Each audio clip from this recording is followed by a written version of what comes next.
work on my book, Just Another Summer Romance, with my characters Finn and Caroline. And I've just, there have been so many ideas with this book and brainstorming sessions happening that I haven't figured out a goal for what I want to do today, or been able to focus in on a specific part of the book or scene or act or anything. So it's just been so all over the place for months, and I've just been writing random scenes, and I haven't been thinking super chronologically or strategically as to how they're going to fit together in the overall plot of the book. I did write a scene that was over 1,000 words this week though, so pat on the back for that. Proud of myself. I don't like the scene. I don't particularly like how it turned out, but I wrote it, and that's totally fine that I don't like it. I have been very hard on myself, always, but specifically about writing and about these books, and it's my first time writing a novel. I kind of just want to write a few scenes, maybe reorganize some things, maybe transfer some things from my notebook to my laptop. I have this picture pulled up on my laptop, and I'm gonna put it right here so you can see. But I kind of just want to go over this as a background for my stories. So the main character we have is Caroline Scott, and then she has two best friends, Kate and Eliza.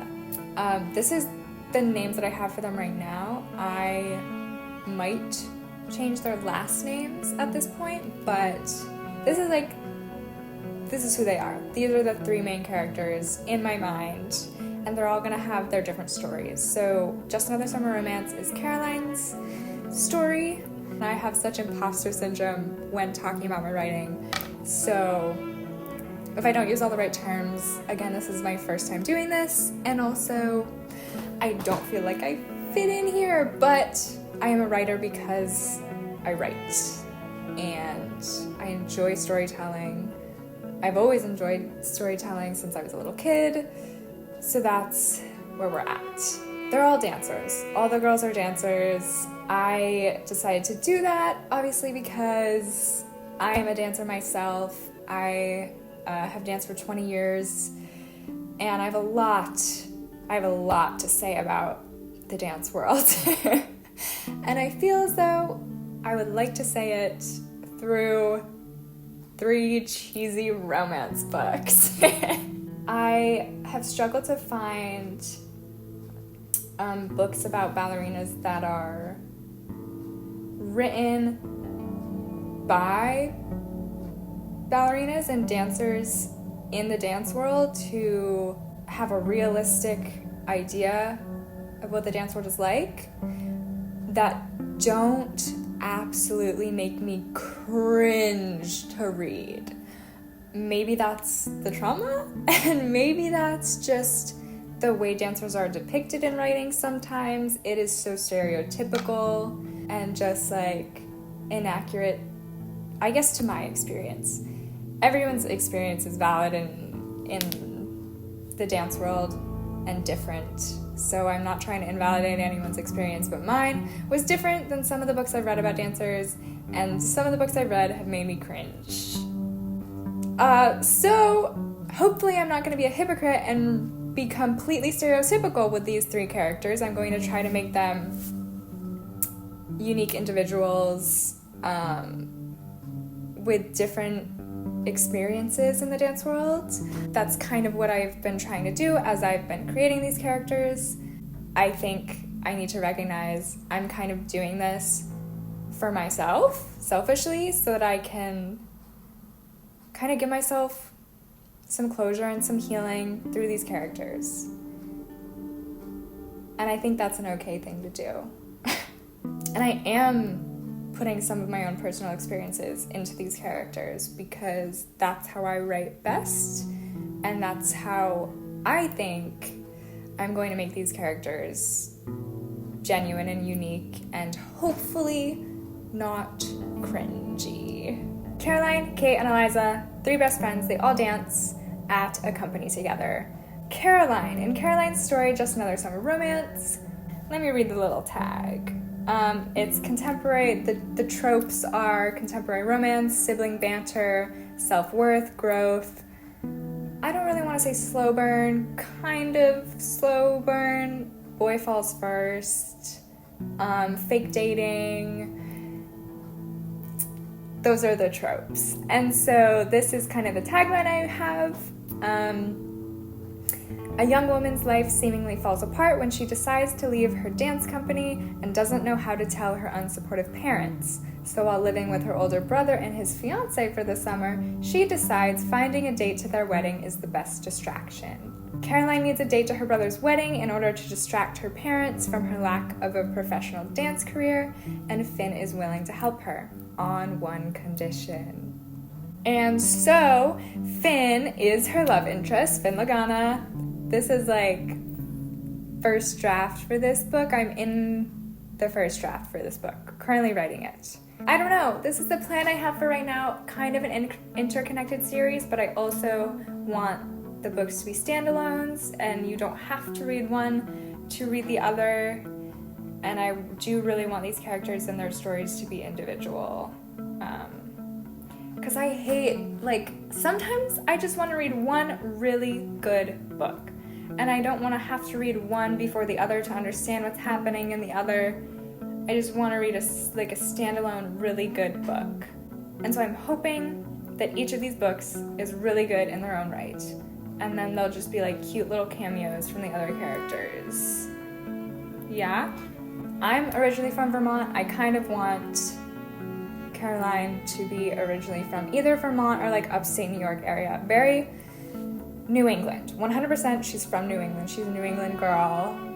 That's the vibe. Again, that's my experience, and that's what I can pull from to make these characters realistic and believable and genuine. Finn Lagana is her love interest in this. He is an aspiring chef and food journalist, travel food journalist. That's kind of what he wants to be right now. He is living there with his best friend William Miller. And so Caroline's brother that she goes to live with, his name is Patrick, and his fiance's name is Ella. So Patrick and Ella welcome Caroline into their home. He is her older brother. He's always been supportive of her, all of that jazz. Yeah, I don't know where I'm going with this. I think I'm just kind of describing this plot. I'm trying to describe all my characters and how they're connected, but then ultimately we're gonna come back to just another summer romance and hopefully work on that. Again, this is me procrastinating, actually writing. Yeah, after high school, her parents were like, you're going to college, that's the only option. And she's like, I don't want to. I actually want to be a dancer, and that's what I'm passionate about, and that's what I want to do. And then her parents were like, oh, okay, then you're cut off financially. Bye-bye. So they have never been supportive of her decision to be a dancer. And so because something happens at her dance company, and she's like, I don't want to be here anymore. I actually want to leave. During the summer, she lives with her brother, and she's just trying to figure things out. She's like, I don't know what to do with my life. She feels very lost in what to do next.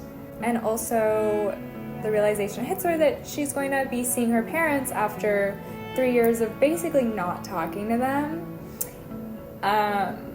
For the first time since graduating high school, at Patrick and Ella's wedding, and she's gonna have to deal with that. And she's like, I have to tell them that I failed at being a professional dancer, and they're gonna be like, I told you so, and I can't handle that.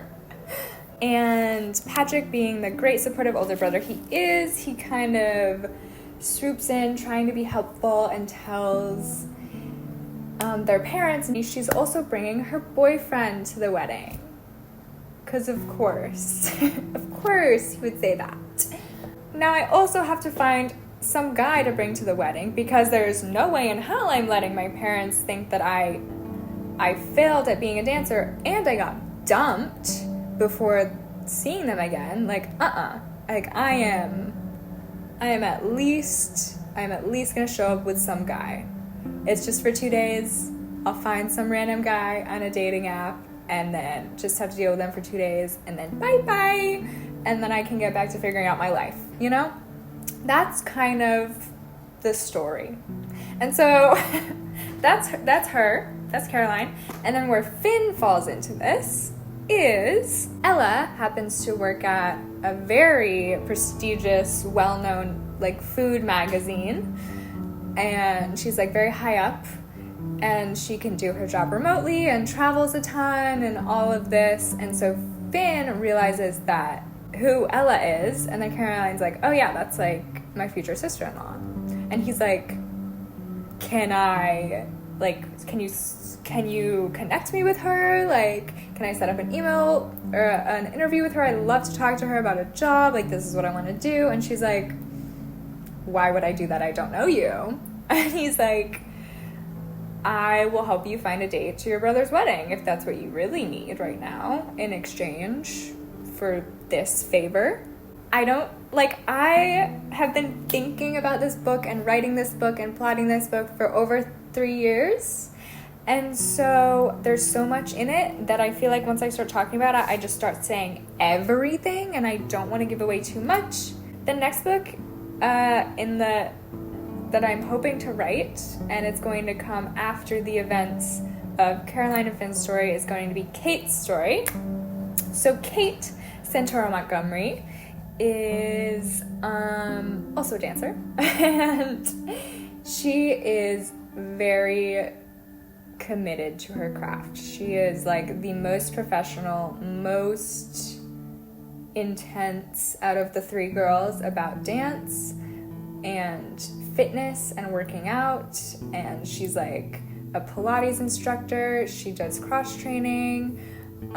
She's very focused. She graduated a year early from high school. She's always been very intelligent, very emotionally intelligent, very aware of her emotions, and very good at reading others' emotions. This is also because her mom is a therapist, and her mom worked at her old high school, and so her mom and her have a very close relationship. So she's very intelligent and emotionally intelligent and determined and hardworking and kind of passionate to a fault about dance. She doesn't really have time for any social things or dating or any of that. And so essentially, Kate's story begins with her, I'm just going to do a very quick overview of this, but essentially, her car breaks down right before Christmas. Yes, this takes place right before Christmas. So it is a holiday, Christmas, New Year's, winter book story. So I'm trying to get in all the different tropes. This is like second chance romance, childhood crushes, holiday Christmas. That's all I can think of right now. Possible one bed trope. Yeah, so her car breaks down. She's like, I need to get home for Christmas, because she is guest performing in her home dance studio's Nutcracker show. And all of her friends have left. Like, they've already left for the holidays. They can't drive her home. So essentially how they're all connected, Caroline and Kate dance together at the same studio that Kate's aunt owns. So Kate's aunt operates this dance studio. Caroline and Kate met there. They went to different high schools in different towns, but they met at dance. And so they've known each other their whole life. And then Eliza met Caroline in New York at a summer dance intensive. And then they all connected at this dance company like 3 years ago in Pittsburgh. Yes. Kate reaches out to this guy that she went to high school with, because he's literally the only one only person she knows in the area that is possibly going home to their hometown for Christmas. And she reaches out to him for a ride, very desperate, very in need of a ride home, and he's like, yeah, sure, because he's just nice like that. And so they go on this road trip home, and so his name is Aiden Cooper. I love that name. Whenever I say Kate and Aiden, I think of Cain and Abel, which is like, that's not what this is, but that's where my mind goes to. Aiden Cooper. His profession is hockey. So he's an athlete. He's also very determined, very hardworking. He's kind of seen as a player by his teammates, a very goofy, not very good at talking about his emotions or feelings, covers everything up with humor. That's his vibe.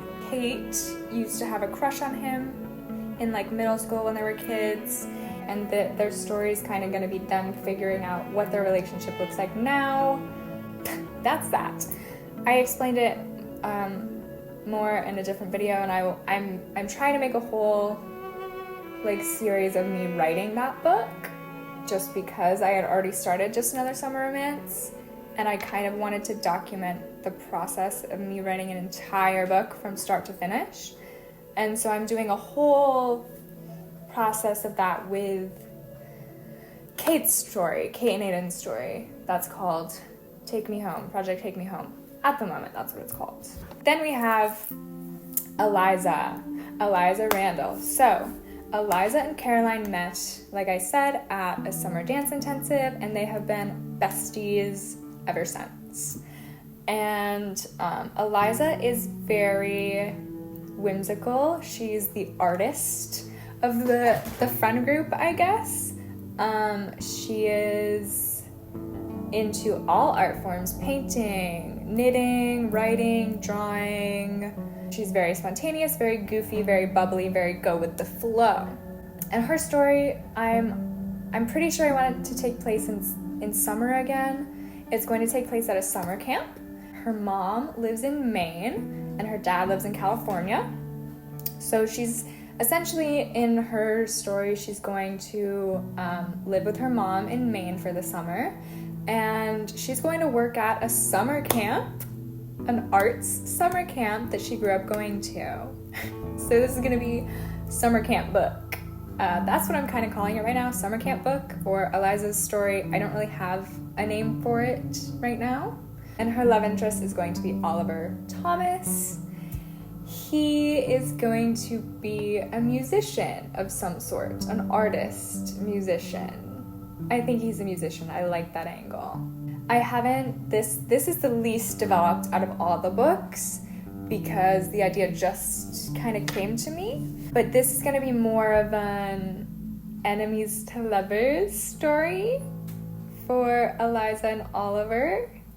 I like that vibe for them more because they are similar, but at first meeting, they don't seem very similar. Oliver's very serious, very dark academia, artist, kind of pompous. And Eliza's very like jokey, giggly, bubbly, all of this stuff. That Oliver's not. Again, it's the least developed, but I'm also excited for that because I can already see the two characters having such good banter, and I can see how that story would develop. Very, very fun. And so Eliza also has some step-siblings, I believe. Don't know how they're going to work into it, but her friend at camp is named Minnie. And I had this, so the original idea for a summer camp book actually came to me in a dream like 3 years ago. I woke up at like 5 a.m., like literally sat bolt straight, picked up a notebook at 5 a.m. and started writing. And the names of the characters in my dream were Minnie and Percy. It was going to take place at a summer camp, kind of Parent Trap, Camp Rock, summer camp vibes. Again, yeah. The camp that Eliza's working at low-key is giving Camp Rock vibes because, again, Oliver's like this famous musician that comes into the camp Yeah, I'm gonna try to steer as clear from Camp Rock as possible, but of course there are going to be references to it because it's funny. But that's kind of where I'm at with that. All the characters connected.